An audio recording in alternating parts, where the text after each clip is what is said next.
अस्सलाम वालेकुम, आप देख रहे हैं ब्रेकिंग व्यूज। मैं हूं मोहम्मद मालिक।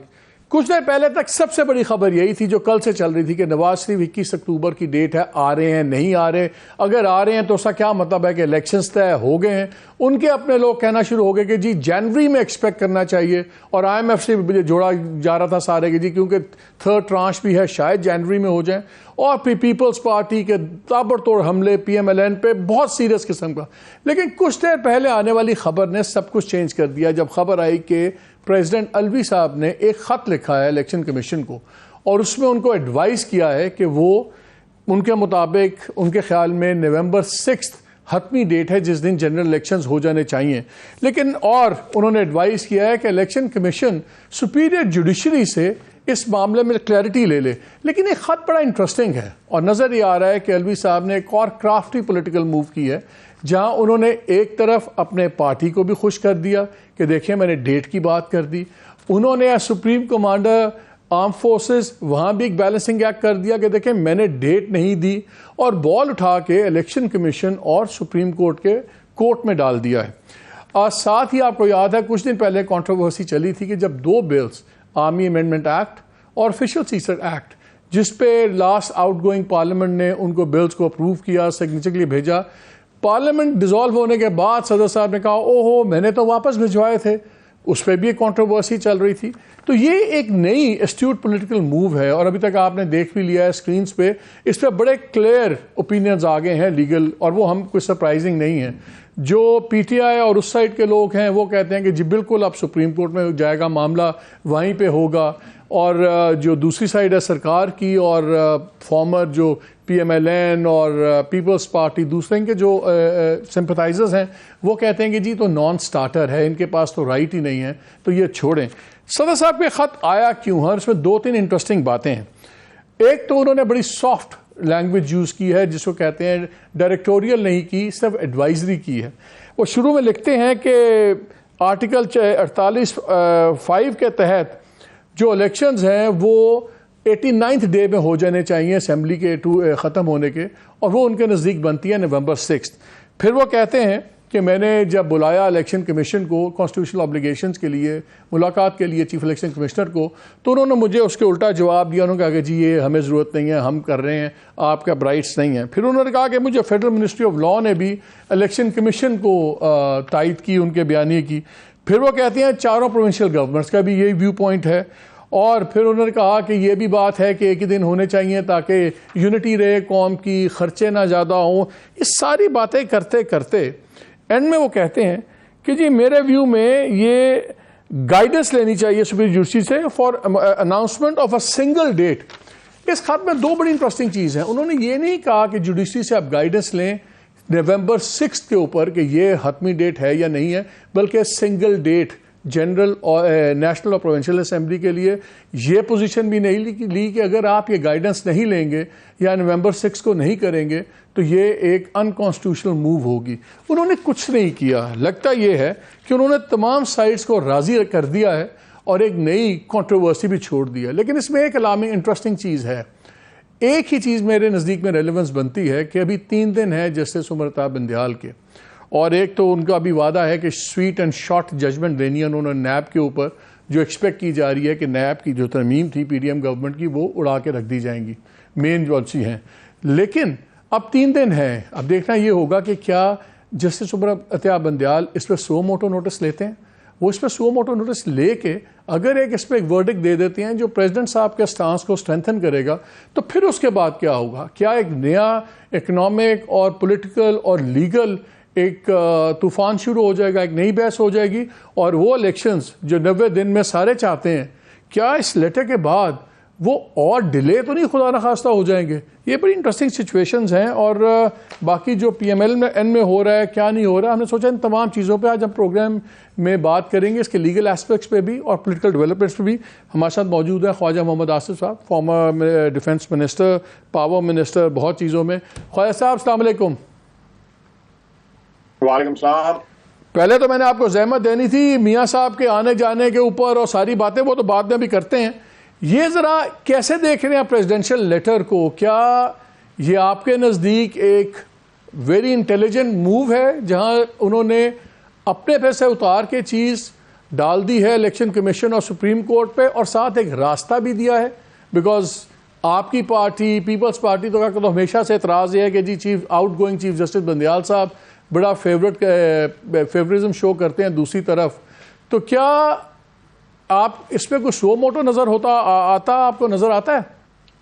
मालिक साहब, मेरी शो से पहले आपने ही मुझे इस खत का बताया था, फिर मैंने इसके ऊपर जो है थोड़ा सा रिसर्च की। कोई कानूनी पहलू जो है, जो लोग कानून को मुझसे बहुत बेहतर जानते हैं, उससे मैंने बात की।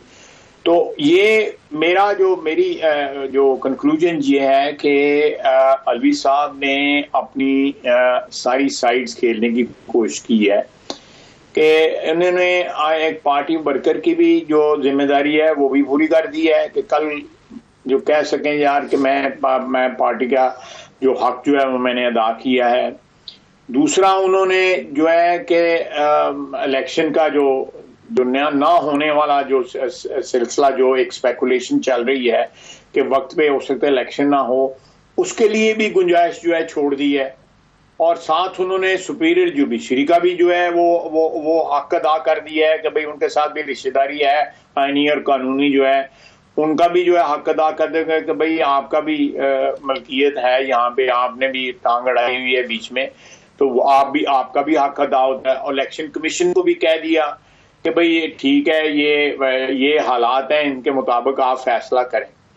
तो मेरा ख्याल है कि we are reading too much into this letter. इसमें उन्होंने हर किस्म की चॉइसेस जो है, वो इम्तिहानी पर्चे नहीं होते थे कि ये 10 सवाल हैं, इनमें से आप 4 जो मर्जी हल कर लें, तो आपको उन्होंने चॉइस दी है प्रेसिडेंट साहब के, जेड़ा मर्जी समझ लो, जेड़ा मर्जी तुसी आप कंक्लूड कर लो। मेरा तो ये एनालिसिस है। अगर इसमें सुप्रीम कोर्ट ख्वाजा साहब इस वक्त जंप इन नहीं करती और इसको ऑन इट्स ओन नहीं उठाती, बिकॉज ये तो हम साफ एक्सपेक्ट कर रहे हैं कि जो इलेक्शन कमीशन है वो तो इसको रद्द करेगा, बिकॉज वो तो उनके बुलाने पे चीफ इलेक्शन कमिश्नर मुलाकात पे भी नहीं गए। वो खुद कहते हैं लॉ मिनिस्ट्री का बड़ा क्लियर एंगल है, वो तमाम चीज़ें कंसीड कर रहे हैं। इनफैक्ट उन्होंने अपनी अर्लियर पोजीशन डाइल्यूट कर दी है। अगर इसमें सुप्रीम कोर्ट इंटरवीन नहीं करती on the basis of suo motu वगैरह, तो फिर आपके नजदीक क्या ये एक इररेलेवेंट चीज है, ये storm in the tea cup है? बिल्कुल, मैं समझता हूं कि अगर सुप्रीम कोर्ट इसको लेती भी है, अगर वो सुओ मोटो इसका कोई नोटिस लेती भी है, तो मेरा ख्याल है कि मैं ज्यादा लंबा या कोई मौसर किस्म का कमेंट नहीं देना चाहता, लेकिन मेरा ख्याल है कि जो पिछले 1-1.25 साल में जो चीजें पाइल अप हुई हैं, उस पाइल में एक और चीज का इजाफा होगा, इससे ज्यादा कुछ नहीं होगा। तो आपके ख्याल में किस प्रेशर में आके इन्होंने किया होगा? He could have avoided it also, because मैं इसको सिलसिला जोड़ा ये जा रहा है कि पहले प्रेसिडेंट साहब ने वो जो 2 बिल्स थे, आर्मी अमेंडमेंट एक्ट था, अमेंडमेंट एक्ट जो बिल था, दूसरा ऑफिशियल सीक्रेट्स था, वो भी एक ख़ास मुद्दत के बाद उन्होंने बात की और फिर उस पर एक बहुत बड़ी कंट्रोवर्सी चल पड़ी। अब भी एक ऐसे टाइम पे आई है ये चीज़ कि जब चीफ जस्टिस भी 3 दिन बाद जा रहे हैं और सुप्रीम कोर्ट को फिर बीच में सुप्रीम जुडिशरी को लाना, लेकिन वो भी बड़ी सॉलिड टर्म्स है, नहीं मे सी गाइडेंस। ये भी उन्होंने कहा कि सुप्रीम कोर्ट इलेक्शन कमीशन को यू शैल गाइड, और ये भी नहीं कहा कि अगर आप ये नहीं करेंगे तो कॉन्स्टिट्यूशनल वायलेशन होगी। तो आपको उन 2 चीज़ों का के बाद मैंने बिल साइन नहीं किए, इस मूव का कोई लिंक नज़र आता है कि बिल्कुल आपके ख्याल में ये अलग-अलग वाक़यात हैं? मेरा ख्याल है कि मैं फिर बात अपनी रिपीट करूंगा कि ये लेटर तो उन्होंने लखनवी अंदाज में सारा लिखा हुआ है कि सबको खुश करने की कोशिश की है, किसी को नाराज जो है उन्होंने करने की कोशिश नहीं की। देखें, उन्होंने एक बहुत बड़ी क्राइसिस क्रिएट की थी जिसका आप अभी रेफरेंस दे रहे हैं। उन्होंने अपने स्टाफ के ऊपर, अपने प्रिंसिपल सेक्रेटरी के ऊपर कि मैंने ये नहीं किया था, मैंने ये नहीं किया था, उसमें वो बड़ी बुरी तरह प्रेसिडेंट साहब एक्सपोज हुए कि उन्होंने एक चीज जो है वो विद इल इंटेंशन उन्होंने वो चीज की और वो उसमें जो है उस चीज को ना वो परसू कर सके और ना वो अपना पॉइंट ऑफ व्यू जो है वो क्लैरिटी के साथ जो है प्रूव कर सके। मेरी ये हम्बल राय है। और वो कंट्रोवर्सी जो है वो डाई आउट हो गई उसमें मेरा ख्याल है कि क्या कहते हैं अंग्रेजी में, if I am not wrong, कि एग ऑन द फेस वाली बात है कि शर्मिंदगी जो है वो प्रेसिडेंट साहब को, अलवी साहब को जो है वो उठानी पड़ी उस सारी कंट्रोवर्सी में। इसमें भी मेरा ख्याल है कि वो फिर हर शख्स को या हर इंस्टीट्यूशन को या फरीक को वो खुश रखने की कोशिश कर रहे हैं। इसमें उनको मिलेगा कुछ नहीं, और ये कंट्रोवर्सी जो है मे बी 24 घंटे 48 घंटे जो है वो मीडिया के ऊपर जारी रहे, उसके बाद ये भी जो है it will be laid to rest. This is my humble opinion. चलिए अब आ जाए जरा आपकी पार्टी पॉलिटिक्स की तरफ। ये बताएं, 2-3 दिन से बहुत गरज रहे हैं बिलावल साहब, और उन्होंने कहा है कि जी बिल्कुल कोई लेवल प्लेइंग फील्ड नहीं है। एक पार्टी को ही पता है कब इलेक्शंस हो रहे हैं, वो इलेक्शन कमीशन को भी नहीं पता, उनको पता है कि कब इलेक्शंस हो रहे हैं। फिर खुर्शीद शाह साहब ने कल कह दिया कि ये जो इंटरिम गवर्नमेंट है ये तो नून लीग की गवर्नमेंट है। क्या ये प्योर पॉलिटिक्स है बिलावल साहब की, या उनको कुछ पता है जो हम नहीं जानते?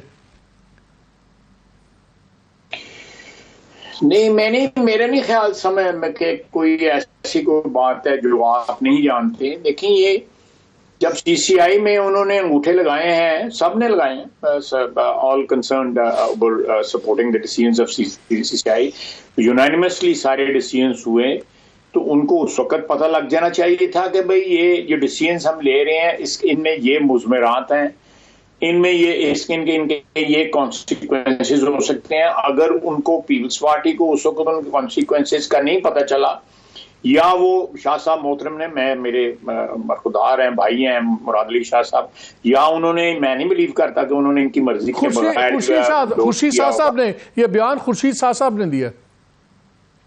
नहीं, मैं सीसीआई की बात कर रहा हूँ, उसमें खुर्शीद शाह साहब नहीं थे, उसमें मुराद। हाँ ठीक है।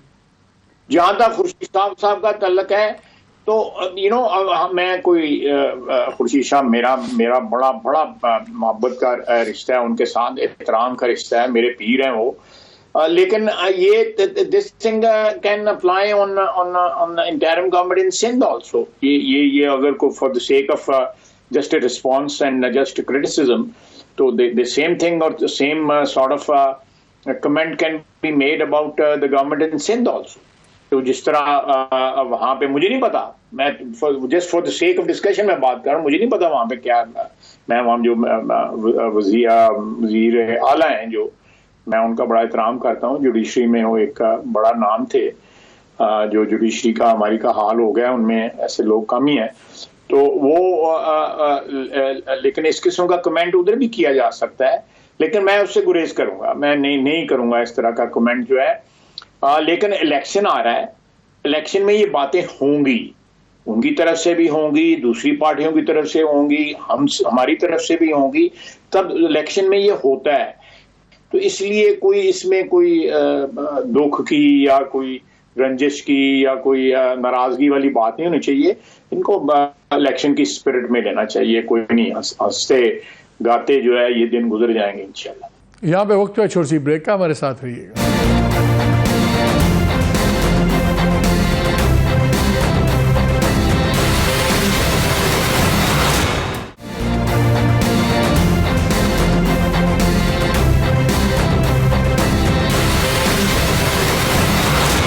जी welcome back to the show.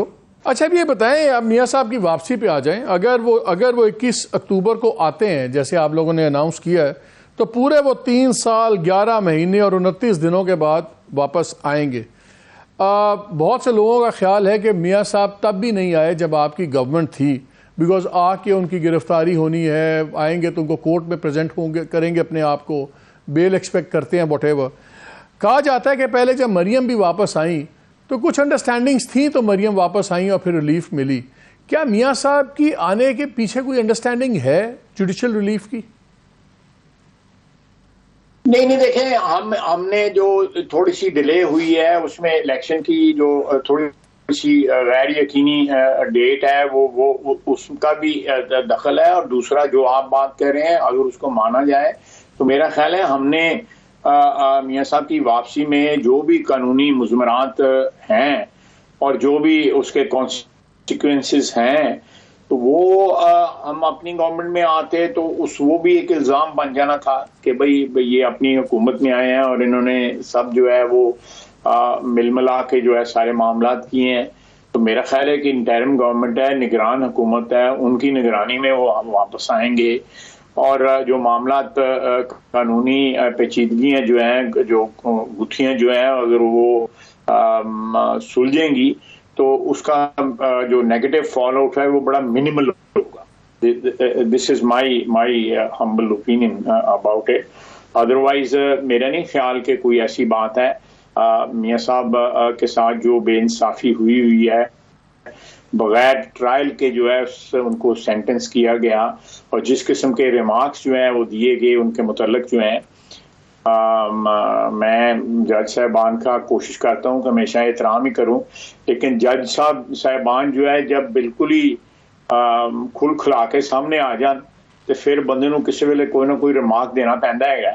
तो ये उस वक्त देखे फ्रॉम ये सफ़र जो है तय किया गया कि सिसिलियन माफिया और गॉडफादर के लफ्ज से लेके good to see you and wish you good luck पे आके ख़त्म हो रहा है ये सफ़र जो है। तो मैं आप हिसाब लगा लें कि इस सफ़र के अंदर कितना मुल्क ने जो है सफ़र किया है। मैं वो ट्रैवल वाला नहीं, SUFFER वाला कह रहा हूँ, कितना नुकसान उठाया है अदलिया के इस सफ़र में। जो मैंने जो अल्फाज इस्तेमाल किए हैं सिसिलियन माफिया से लेके गुड टू सी यू तक, तो अब क्या लेगेसी छोड़ के जा रहे हैं लोग जो है। पहले जो लोग थे उन्होंने क्या लेगेसी छोड़ी और जो मौजूदा लोग हैं जो इनकम्बेंट हैं उन्होंने क्या लेगेसी छोड़ी। मेरा ख्याल है कि परसों तरसों एक नए जो है बाब या नए सुबह का आगाज हो रहा है अदलिया के लिए। मैं नहायत विद ऑल ह्यूमिलिटी मैं उनसे रिक्वेस्ट करूंगा कि ये जो सिसिलियन माफिया और गुड टू सी यू तक जो फिल्म चली है उससे इज्तनाब करें और जो लोग उनके पास जो है हजारों की तादाद में नहीं लाखों की तादाद में जो है इंतजार कर रहे हैं। खैर साहब एक चीज़ बताएं, वो बड़ा एक कवि यहाँ पे तासुर है और आपके अपने डिफरेंट लीडर्स भी मुख्तलिफ औकात में कहते रहे कि मियाँ साहब तब आएंगे जब इलेक्शन कन्फर्म्ड होंगे, शेड्यूल कन्फर्म्ड होगा। बिलावल भुट्टो को कोई आइडिया नहीं कि कब इलेक्शन हो रहे हैं, सदर पाकिस्तान को कोई आइडिया नहीं है, इलेक्शन कमीशन को कोई आइडिया नहीं है, मौलाना फजल रहमान साहब को कोई आइडिया नहीं कि इलेक्शन कब हो रहे हैं। आप लोगों को क्या इतना यकीन कैसे है कि कब हो रहे हैं और जनवरी तक की डेट्स की बात कर रही है आपकी पार्टी? तो क्या इस मीटिंग में जो आपकी लंदन में हुई है इसमें ये तय हो गया हुआ कि आपको पता है कि इलेक्शन कब होंगे? देखें, इसमें कोई स्पेकुलेशन की जो है वो जरूरत नहीं है। अगर आप हल्के बंदियों के ऊपर जो बयानात हैं वो देखें और 90 दिन में ऐड कर लें तो जनवरी बनती है, जनवरी का 3rd वीक या 4th वीक बनता है। इसमें कोई रॉकेट साइंस तो नहीं है कि जो आपको समझ ना आए या मुझे ना समझ आए। तो ये एक स्पेकुलेशन है एंड वेल कैलकुलेटेड स्पेकुलेशन, कोई ऐसे वाइल्ड किस्म की स्पेकुलेशन नहीं है कि 90 दिन में आप ऐड कर लें तो 1.5 महीना कहते हैं कि उसमें जो है वो हो जाएंगी, 1.5 से 2 महीने में हल्के बंदियां हो जाएंगी। और ये चीज जब काउंसिल ऑफ कॉमन इंटरेस्ट की मीटिंग हुई थी, ये वहां भी इस चीज का सबको पता था, जितने लोग वहां पे दस्तखत कर रहे थे उन सबको पता था इस चीज का। उस वक्त ये डिस्कस हुआ था कि अप्रॉक्सीमेट डेट जनवरी बनेगी इलेक्शंस की, जब वहाँ CCI में बातें हो रही थी? देखें, ये तो मालिक याद में ये तो कॉमन सेंस की बात है ना कि जब इलेक्शन कमीशन कहता है कि हमें इतनी मुद्दत चाहिए उसके लिए और उसके बाद जो है इलेक्शन पॉसिबल हो सकेंगे 90 दिन के अंदर, तो आप ऐड कर लें।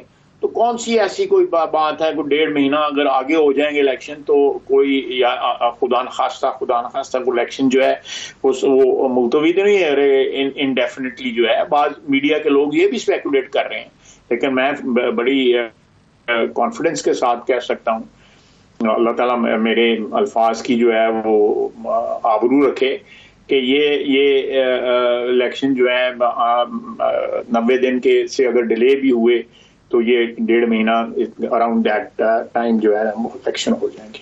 अच्छा, वहाँ मीटिंग में सुना है कि वहाँ पे ये भी अभी भी कुछ लोग मुखालफत कर रहे थे नवाज शरीफ साहब के वापस आने की, कि वो कह रहे थे वो तभी आए जब इलेक्शन स्केड्यूल अनाउंस हो जाए। ऐसी कोई डिफरेंस ओपिनियन थी? नहीं, कोई नहीं, कोई किसी किस्म की मुखालफत नहीं हुई, बल्कि बड़े जोश और खरोश के साथ जो है जितने भी पार्टिसिपेंट थे, हम 3-4 लोग जो थे वो लंदन से थे, बाकी कोई 20-25 अपना लोग जो थे वो लाहौर से और डिफरेंट शहरों में से, पंजाब के शहरों में से जो है पार्टिसिपेट कर रहे थे। अक्टूबर पंजाब के सारे शहरों से नहीं, जो लाहौर के इर्द गिर्द के शहर हैं जो उनसे ये लोग पार्टिसिपेट कर रहे थे उस डिस्कशन के अंदर।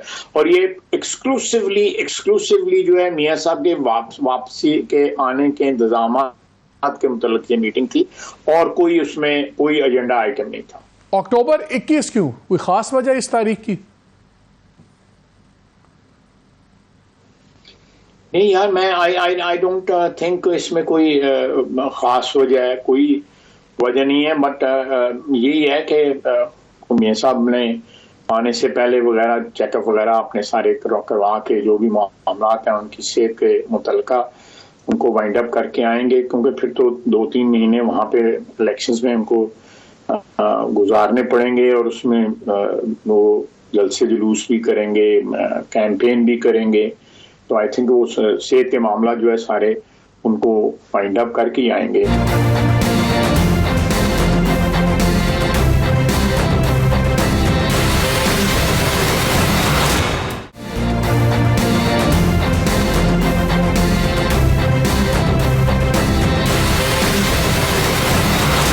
एक चीज बताएं, हम देख ही रहे हैं कि पीएमएलएन का जवाबी वार चल रहे हैं पीपल्स पार्टी पे। पीपल्स पार्टी पूरे हमले आप पे कर रही है। इसी तरह मौलाना फजल रहमान भी कुछ पीपल्स पार्टी पे बोल रहे हैं। आप तीनों लोग जिनकी सबसे बड़ी मुखालफत पीटीआई से थी, पीटीआई को आप लोगों ने निशाने पे नहीं लिया हुआ। उससे तासुर मिलता है कि जैसे आप लोगों को यकीन है या खबर है कि पीटीआई बैन हो जाएगी या पीटीआई लड़ नहीं सकेगी इलेक्शन, आप उसको इक्वेशन में रख नहीं रहे और एक दूसरे को पड़ गए हैं सारे। क्या आप लोगों को कुछ पता है कि पीटीआई वाकई नहीं लड़ेगी, उसको नहीं लड़ने दिया जाएगा? जो इतने कंफर्टेबल है आप एक दूसरे पे हमले कर रहे हैं, लेकिन पीटीआई को सारे भूल गए। मालिक, मेरा नहीं ख्याल कि हमारी पार्टी की तरफ से पीपल्स पार्टी पे कोई हमला हुआ है। कथित तौर पे कोई हमला नहीं हुआ। मुझे 1-2 प्रोग्राम्स में पूछा गया है। मैं आई हैव ऑल द गुडविल जो पॉलिटिकल एरिना के अंदर जो होनी चाहिए, 2 मुकाबले में या 3 मुकाबले में जो लोग आते हैं, I have all the goodwill for peoples party, और I am expecting a free and fair election जिसमें तमाम पार्टिसिपेंट्स जो हैं वो पूरा हिस्सा लेंगे। लेकिन ये जो बात आपने कही है ना कि लोगों का ख्याल होगा कि जो पोस्ट 9 मई जो किरदार सामने आया है पीटीआई का, उससे जो है पीटीआई को एक सेटबैक होगा इलेक्शंस में, और उनकी जो सपोर्ट बेस जो है वो हार्डकोर जो उनका वर्कर है उस तक महदूद हो जाएगी, और एक स्पेस जो है साइजेबल स्पेस क्रिएट हो जाएगी जिसमें पीपल्स पार्टी समझती होगी कि हम एंटर हो जाएंगे, हम समझते होंगे कि हम एंटर होंगे, और दूसरी पार्टियां मौलाना फजल रहमान साहब मोहतरम जो हैं वो भी समझते होंगे कि जो स्पॉइल्स हैं उस सारे मामले के वो सारी पार्टीज जो हैं शेयर करने की कोशिश कर रहे हैं। मेरा अपना ख्याल है कि this is a bit exaggerated analysis. आने वाले दिनों में मेरा ख्याल है कोई एग्जैक्ट एनालिसिस जो है बेहतर लगाया जा सकेगा अगले महीने, 1.5 महीने, 2 महीने के अंदर। खान साहब अभी प्रीमेच्योर है। चले एक मुझे चीज़ बताएं, I mean it's a tad unfair कि हम एक बंदे की बेसिस पे पूरा एनालिसिस करें, लेकिन वो लेटेस्ट डेवलपमेंट उस पर जिस तरह खुर्शीद शाह साहब ने भी कहा कि जी देखें ये तो नून लीग की हुकूमत है, निगरान हुकूमत फलानी इसकी हुकूमत है, वो कुछ ऑप्टिक्स होते हैं। आपका सबसे बड़ा जो अपोनेंट है पंजाब आपकी पावर बेस है, पीटीआई की भी पावर बेस पंजाब है, आपका जो सबसे बड़ा मुकाबला था वो भी पंजाब में आपका पीटीआई से था। तो जब हम देखते हैं कि प्रिंसिपल सेक्रेटरी वही कंटिन्यू कर रहे हैं, वही लोग वज़रा कंटिन्यू कर रहे हैं जो आपके पीएमएल के करीब तरीन ब्यूरोक्रेट्स थे, फिर फवाद हसन फवाद आते हैं, वो भी करीब तरीन प्रिंसिपल सेक्रेटरी फाइन ऑफिसर, लेकिन ऑप्टिक ये जाता है कि शायद मैसेज ये दिया जा रहा है कि देखें पंजाब पीएमएलएन के लोग की लोग, जो बड़े इंपॉर्टेंट लोग थे, वही एडमिनिस्ट्रेटिव पोस्ट में आ रहे हैं, चीज़ों में आ रहे हैं, तो पंजाब PMLN की सॉर्ट ऑफ गेम प्लान में दिया जा रहा है, उससे तासुर ये मिलता है। तो फिर सवाल तो उठते हैं ना, फिर एक जायज़ क्रिटिसिज्म होता है।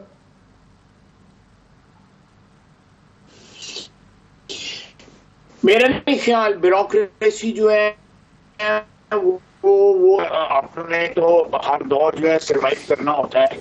हमारा जो है 75 साल का सामने है, उसमें जो कल के ब्यूरोक्रेट मियां नवाज शरीफ के साथ थे, उसके बाद किसी और के साथ हो गए, उससे पहले बीबी शहीद के साथ जो लोग थे वो नवाज शरीफ के साथ। तो ये ब्यूरोक्रेसी को जो है इतना ज्यादा आप अगर पार्टीजन उससे नुक्ता नगाह से देखेंगे तो मेरा ख्याल है ये उनसे भी ज्यादती होगी। इनमें जिन लोगों के भी नाम लिए हैं वो सारे के सारे ब्यूरोक्रेट हैं, आपने किसी सियासी नहीं, लेकिन उसमें सर उसमें एक चीज कॉमन है ना, उसमें वो 2.5 साल 2.5 साल उन्होंने जेलें भी काटी हैं और obviously with nothing proved against them. तो उनका एक ग्राइप या एक जस्टिफाइड गुस्सा तो बनता है ना उनका एक पॉलिटिकल पार्टी के खिलाफ। इस लिहाज से वो टिपिकल ब्यूरोक्रेट तो नहीं है। मैं इससे एग्री करूंगा आपकी इस बात से कि एक नेचुरल जो ह्यूमन रिएक्शन है वो जरूर हो सकता है, लेकिन ये सुलझे हुए लोग हैं। फवाद हसन फवाद जो है बड़ा बैलेंस्ड, मेरा अच्छा बड़ा ताल्लुक है उनके साथ। डॉक्टर तौकीर साहब हैं और चीमा साहब हैं, ये सारे बैलेंस लोग हैं। आप देखें, मैं एक बात इसमें ऐड करूंगा कि जो लोग जो हैं तमाम तर प्रेशर के 3 साल से ज्यादा कैद जो है आज चीमा ने काटी, 2 साल से ज्यादा कैद जो है फवाद हसन फवाद ने तकरीबन 3 साल काटी। तो जो लोग इतनी सच्चाई के साथ खड़े रह सकते हैं इतनी देर तक और वो उनके कदम ना डगमगाए, तो उनकी इंटेग्रिटी पे डाउट नहीं करना चाहिए। मेरी ये हम्बल राय है। जो लोग फौरन डगमगा जाते हैं, कई बंदे जेडे महीने बाद ही रौला पाना शुरू कर देंगे कि 1.5-2 महीने बाद, मैं ना नहीं लेना चाहता है, तो वो उनके मतलब जो है आपको शक शुबा होना चाहिए। ये इंटेग्रिटी वाले लोग हैं, डॉक्टर तौकीर इंटेग्रिटी वाले लोग हैं। डॉक्टर तौकीर को भी ग्रीवियंस हो सकता है कि उनको साइडलाइन किया गया PTI के। अगर किसी ने वक्त गुजारा है, अच्छा वक्त गुजारा है किसी हुक्मरान के साथ, तो उसका ये मतलब नहीं कि उसको पनिश किया जाए और उसको जो है आउटकास्ट बना दिया जाए। मैं आपके इस एनालिसिस के साथ जो है माजरत के साथ नहीं एग्री करता। मेरा ख्याल है कि उनकी इंटेग्रिटी इनहांस हुई है, उनकी रेपुटेशन जो है उनका नहीं, मैंने फ्रैंकली मैंने शुरू में ये इसलिए बात की थी कि this is not a reflection उनकी कॉम्पिटेंस या इंटेग्रिटी के ऊपर, मैं उसके ऑप्टिक्स की बात कर रहा हूँ कि जो परसेप्शन बनता है, जिसको खुर्शीद शाह के बयान ने उसको सीमेंट किया मेरी बात को कि उन्होंने इसको ऐसे परसीव किया। यार मालिक मेरी कल ही लड़ाई करानी है खुर्शीद शाह, मेरा ऊपर आएगा, मेरा पीर है। नहीं, मैं नहीं चाहता लड़ाई करो। तेरे मतलब मेरी बात मेरे होल्ड ऑन तेरे मतलब या मेरे मतलब वो ऑप्टिक्स ਜਿਹੜੀਆਂ हैं सही है ना लोगों दी ਤੁਹਾਡੇ ਬਾਰੇ तो पता नहीं। अच्छा, मेरा मतलब you may not agree with the optics you have or you may not agree with the optics I have। अच्छा, एक चीज बताएं, don't make it ठीक है, एक चीज में बताएं पहले एक, फिर मैंने थोड़ा सा आपका वो पावर के ऊपर भी आखिरी 2-4 मिनट में एक व्यू पॉइंट लेना है। सियासी बात हो रही थी तो ख्वाजा साहब साथ है, मैं थोड़ी सी बात जरा बिजली पे भी कर लें और जरा बिजली चोरों के बारे में भी हमारे साथ रहिएगा।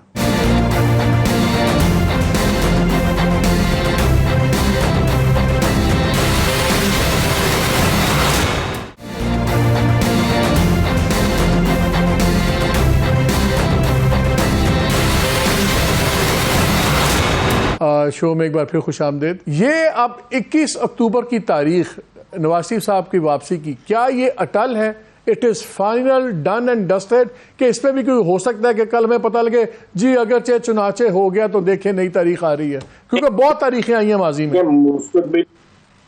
मुस्तकबिल की कोई भी तारीख जो चीज़ है ना वो इतनी सर्टेनिटी के साथ नहीं की जा सकती, लेकिन जो भी ह्यूमनली पॉसिबल सर्टेनिटी है उसके तहत ये 21 की तारीख जो है फाइनल है अल्हम्दुलिल्लाह इंशाल्लाह। अच्छा, एक वेरी क्विकली आखिरी 3-4 मिनट है, मैं कहा आपसे ये बिजली पे बात कर लें। बड़ी आजकल छापे भी पड़ रहे हैं, सब कुछ हो रहा है, बरोज हम देखते हैं जी इतने करोड़ बरामद हो गए, इतने हो गए, लेकिन एक गिला लोगों का आ रहा है कि जी छोटे लोग ज़्यादा पकड़े जा रहे हैं, दरमियाने साइज़ के पकड़े जा रहे हैं, और जो असल बड़े गुरखे हैं वो अभी तक उन पे हाथ नहीं डल रहा है। Do you agree? I agree with you.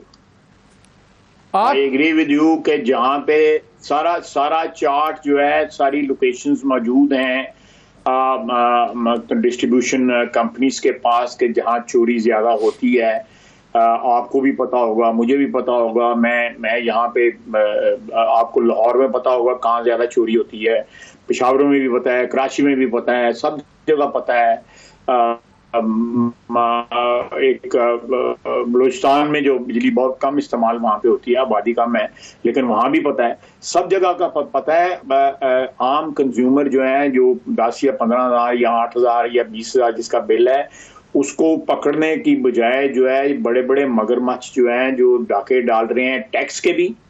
और आप ये जो सेक्टर जो है रिटेल सेक्टर, ये टैक्स का भी जो है बहुत बड़ा डिफॉल्टर है और साथ बिजली का भी बहुत बड़ा डिफॉल्टर है। ये दोनों की चोरी है उनमें। ये जो आपको रिटेल सेक्टर अपना नजर आता है, उसका साइज जो है वो $150 बिलियन के करीब है उसका साइज जो है इस टैक्स। जब इसको हाथ डालेंगे, इसको स्क्वीज करेंगे, तो आपके हालात जो है ना खुद बहुत ठीक होने शुरू हो जाएंगे। मेरे साथ आप इसके पूरा प्रोग्राम कर लें। ये टैक्स नहीं, मुझे एक चीज बताएं, जब आप पावर मिनिस्टर थे, मैं भी अभी कोई डेटा देख रहा था, ये गुजरांवाला के एरिया, गेपको वगैरह में बहुत ज़्यादा स्टील मिले हैं, स्टील का बड़ा काम है, लाहौर के दाएं बाएं भी, और ये इलेक्ट्रिसिटी इंटेंसिव है, और यहाँ हमें पता है कि बहुत ज़्यादा वारदात होती है, ख़ास तौर पर गुजरांवाला के एरिया में। वहाँ से हमें वो खाय साहब नहीं निकल रहा उतना सीन इलीगल कनेक्शंस वगैरह का। मैं आपको बताता हूँ, मेरा ख्याल है कि इस वक्त if I am not wrong, Gujranwala जो पाकिस्तान में जितनी भी डिस्ट्रीब्यूशन कंपनीज हैं, पेस्को से लेके हेस्को तक जो हैं, उनमें बेहतरीन डिस्ट्रीब्यूशन कंपनी जो है ना वो गुजरांवाला है, गेपको जो है, और या उसके क्लोज जो है वो आईएसको है इस्लामाबाद, जहां आप बैठे हुए हैं। तो ये दो जो है ना, ये बेहतरीन डिस्ट्रीब्यूशन कंपनीज है, यहाँ पे लॉसेस भी कम है और चोरी भी कम है। तो मेरा ख्याल है ये कॉम्प्लीमेंट करना चाहिए इन दोनों कंपनीज को कि ये मैं जिस तरह ये मैनेज हो रही हैं, इस तरह हेस्को या पेस्को या कैस्को या मेपको जो है, even there are weaknesses in LESCO also. Lahore वाली डिस्ट्रीब्यूशन कंपनी में भी वीकनेसेस हैं, ग्लेयरिंग वीकनेसेस हैं। तो ये मेरा ख्याल है ये दोनों एग्जांपल्स हैं, इस्लामाबाद और गुजरांवाला, इसको फॉलो करना चाहिए इनका बाकी कंपनी। और ये जो डिटेल्स आ रही हैं गवर्नमेंट डिपार्टमेंट्स की, मिनिस्ट्रीज की, इवन पीएम हाउस ना दहंदा है, बाकी करोड़ों में सब कुछ है, ये क्यों है? ये तो आपके ज़माने में भी थे। इन्होंने तो, गवर्नमेंट ने तो सरकार से कर्जा लेके पेमेंट कर देनी होती है। ये डिपार्टमेंट्स क्यों पैसे नहीं दे दबा के बैठे हुए? ये तो अपनी जेब से नहीं देने, इन्होंने तो हुकूमत के कर्जे भी करना काम। देखिए, बहुत सी डिपार्टमेंट्स हैं जिनके बिल्स जो है पाइल अप हुए। मैं आज़ाद कश्मीर आप ले लें, आज़ाद कश्मीर जितना बिल रिसीव करता है वो पूरा जो है फेडरल गवर्नमेंट को नहीं पे करता। इसी तरह बलूचिस्तान जो है वो भी एक बहुत बड़ा डिफॉल्टर है, वो बिल उस तरह पे नहीं करते, खुसूसन ट्यूबवेल्स के उनके जो बिल्स हैं। ये दो और साथ फाटा, ये फाटा से तो बिल बिल्कुल ही पे नहीं होते तकरीबन जो है। तो ये आपको ये गैप्स फिल करने चाहिए। और बाज़ मार्केट एरियाज हैं मालिक साहब, जो बड़े शहरों में, उनमें 80% बिजली चोरी हो जाती है। सर कुछ बता सकते हैं कौन सी मार्केट्स हैं? खाया साहब, can you name a few जो आपके रिकॉर्ड में, आपके दौरान में जब आप मिनिस्टर भी थे, रिपोर्ट्स आती होंगी, ताकि लोगों को भी कुछ पता लगे कि मेन कौन सी बड़ी मार्केट्स हैं। मैं आपको लेटेस्ट जो है ना वो पिछले साल ईयर एंडिंग इन जून तक जो है उसका सारा चार्ट भिजवा दूंगा आपको, कितनी चोरी होती है, खौफनाक की फिगर। ये जरूर हमें भिजवाइएगा, क्योंकि बिकॉज वो जब उन पे हाथ डालता है फिर हड़तालें शुरू हो जाती हैं। मैं आपको टैक्स का भी भिजवाता हूँ। एक स्टडी जो है एक ऑर्गेनाइजेशन ने की हुई है, वो भी आपको जो, अगर आप 50% बिजली की चोरी, टैक्स की चोरी, गैस की चोरी रोक लें, तो your country is absolutely solvent. आपको किसी IMF की, किसी अमेरिका की, किसी अफ्रीका की, किसी की जरूरत नहीं है। ये आप सिर्फ खायर साहब एक बात बताए ना, तीन बारी आप लोगों ने हुकूमत की, आप लोगों ने क्यों नहीं रोकी? देखिए, हमने बड़ी इम्प्रूवमेंट की, सब्सटेंशियल इम्प्रूवमेंट की मालिक, इस सेक्टर में, बिजली के सेक्टर में जो है हमने बहुत इम्प्रूवमेंट की। हमारे में दो बहुत बड़ी अचीवमेंट्स हैं मियां नवाज शरीफ के लास्ट टेन्योर की 4 साल की, जिसमें बिजली जो है आपको वापस आई, दहशतगर्दी जो है आपकी खत्म हुई, आपकी सड़कें बनी। खैर साहब, IPPs, नहीं, we can't deny that, but you can't deny it also कि IPPs को इतने अच्छे कॉन्ट्रैक्ट्स आप लोगों ने दिए और हीट ऑडिट आप करा नहीं सके, तो ये भी तो माने ना, वो भी तो हम भुगत रहे हैं। नहीं, देखें, मैं जो हीट ऑडिट वाली बात है वो बिल्कुल मैंने उस पर स्टैंड लिया और IPPs ने उस पर बड़ा ऑब्जेक्ट किया। मैंने आर्गूमेंट दिया कि जब गवर्नमेंट सेक्टर जो है अपना हीट ऑडिट कराता है, गवर्नमेंट के जो बिजली घर हैं वो हीट ऑडिट कराते हैं, तो ये क्यों नहीं करा सकते? तो उसमें जो है, मैं समझता हूँ, मैं कुछ जजमेंटल नहीं बनना चाहता कि जिस फिगर के ऊपर इनको टैरिफ मिला होता है, वो फिगर जो है उसके जो बेसिस होते हैं वो रिग्ड होते हैं। ये मेरा अपना एक अंदाजा है, जो मैं जब मिनिस्टर था, जो मुझे बताया गया कि वो उस तरह रियलिस्टिक नहीं होते। अगर ये हीट ऑडिट कराएं तो ये मेरा जो आर्गूमेंट है वो भी डिफीट हो सकता है। करवाना चाहिए, इनको हीट ऑडिट करवाना चाहिए। लेकिन हमारे जो है, हमारे जमाने में वो जो IPPs जिनकी आप बात कर रहे हैं वो कोई भी नहीं लगा था। हमारे वहाँ पे IPPs जो है ना वो चाइनीज जो है पावर प्लांट्स लगे हैं, या मेरा ख्याल खायर साहब, correct me if I am wrong, जब सेकेंड टाइम रुपए से वापस डॉलर डिनोमिनेशन में इनकी पेमेंट तय हुई थी, वो आपकी गवर्नमेंट थी कि पीपल्स पार्टी की थी? मुझे इस वक्त I am a little confused. मुझे भी याद नहीं है, मैं I don't want to speculate, मुझे सही तरह याद नहीं है। वो बेसिकली जो है चीज जो है ना, मेरा अपना ख्याल है कि हमारे जमाने में ये नहीं हुआ था, ये डॉलर डिनोमिनेटेड। लेकिन मैं कंक्लूसिव बयान नहीं इसमें दे सकता। कोर्ट्स कितनी जिम्मेदार हैं? बिकॉज आधे से ज़्यादा लोगों ने तो हर चीज़ पे स्टे लिए हुए हैं कोर्ट्स में।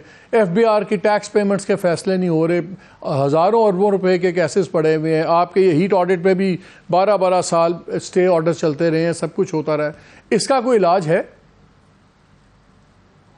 2670 अरब रुपए के केसेस हैं इस वक्त टैक्स के, जो मुख्तलिफ कोर्ट्स में पेंडिंग हैं। ये फिगर मैं आपको पब्लिक अकाउंट्स कमेटी से मिली थी, मैं इसके ऊपर बड़ा रौला भी डाला था। लेकिन मैं ब्रीफ कमेंट करूंगा कि हमारी जो इस वक्त इकोनॉमिक सिचुएशन है उसमें सब ने अपना अपना हिस्सा डाला है। अदलिया ने भी डाला है, उसमें जो एग्जीक्यूटिव है जो उसने भी डाला है, उसमें पॉलिटिकल गवर्नमेंट्स ने भी डाला है, सब ने हिस्सा डाला है। आज अगर हम दिवालिया हुए हैं तो उसमें सब ने अपना अपना हिस्सा डाला है। और अगर अदलिया फैसले ना करे 2670 अरब रुपए के, तो फिर किसका कसूर है? या अदलिया जो है लाखों केसेस पेंडिंग कर दे और बाज केसेस जो है वो एक दिन के नोटिस के ऊपर 12-12 दिन जमानतें कर दे, तो फिर किसका कसूर है? तो मेरा ख्याल है कि इसमें सब ने हिस्सा डाला है। हमने 2013 से लेके 2017 में बहुत सी चीजें ठीक की। अगर वो सफर जो है वो जारी रहता तो आप ये सवाल ना आज मुझसे पूछ रहे हो। खायर साहब, आखिरी सवाल मुझे अब ये बताएं, इलेक्शन अगर टाइम पे होते हैं, आपको क्या नजर आता है? एक PMLN लेड कोalition गवर्नमेंट नजर आती है कि आपका ख्याल है कि आप अपनी गवर्नमेंट बना लेंगे? अपनी जो ख्वाहिशें, क्या आपको कोalition गवर्नमेंट दोबारा नजर आती है? कोशिश करेंगे कि एक अकेले हम हुकूमत बना लें, लेकिन अगर कोलिशन बनानी भी पड़ती है तो कोई मजायका नहीं है उसमें। एक नेशनल स्पिरिट के तहत अगर अपने नैरो जो मफादात हैं उनको जरा थोड़ा सा इधर उधर रख के, तो अगर नेशनल एजेंडा परसू किया जाए सारी पार्टियां मिलके, तो ये मुल्क ठीक हो सकता है। लेकिन अगर आप अपनी टर्फ को जो है उसको महफूज रखना चाहें और साथ नेशनल इंटरेस्ट भी परसू करना चाहें, तो ये कहीं ना कहीं कॉन्फ्लिक्ट आ जाता है। अच्छा, एक चीज़ तब ये बताइए कि ये तो आपकी अनाउंसमेंट्स आ गई हैं आपके डिफरेंट लोगों की, जी हमारी सीट एडजस्टमेंट नहीं हो रही पीपल्स पार्टी से या किसी से, लेकिन मेरी इत्तला ये है कि शायद चौधरी शुजात साहब वगैरह से कोई बातचीत चल रही है कि उनकी PMLQ के साथ सीट एडजस्टमेंट पॉसिबिलिटी है पंजाब में? हो सकती है पॉसिबिलिटी है। मुझे नहीं पता कि मुझे नहीं पता कि इसके ऊपर कोई बातचीत हो रही है, लेकिन पॉसिबिलिटी है। पॉसिबिलिटी तो वैसे बाकी पार्टियों के साथ भी हो सकती है, ऐसी बात ही नहीं। जो पीपल्स पार्टी के साथ भी हो सकती है जी। मैं समझता हूं कि जहां पे मैं कोई कायदीन हैं जिनकी आउट ऑफ शेयर रिस्पेक्ट वगैरह, अगर आप उनको अकोमोडेट करना चाहते हैं, एक दो आप आपस में पार्टियां करना चाहती हैं तो हो जाए, तो कोई मजायका नहीं है। ठीक है ख्वाजा आसिफ साहब, बहुत शुक्रिया हमें वक्त देने का।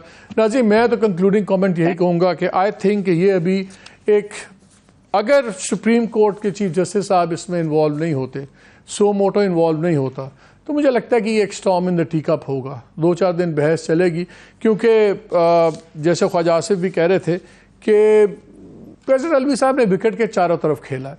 उन्होंने अपनी कॉन्स्टिट्यूंसी को भी खुश किया है, उन्होंने दूसरी कॉन्स्टिट्यूंसी को नाराज़ भी नहीं किया, उन्होंने सुप्रीम कोर्ट को एक ओपनिंग भी दे दी है कि अगर बंदियाल साहब जाते जाते एक के बजाय 2 शॉर्ट एंड स्वीट जजमेंट्स देना चाहें तो वो भी दे सकता है।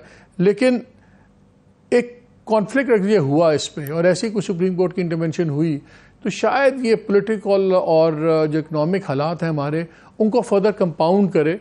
उसमें कोई रिलीफ मुझे आती उसमें नज़र नहीं आती। एनीवे, देखते हैं क्या होता है। अपना ख्याल रखिए। अल्लाह हाफिज़।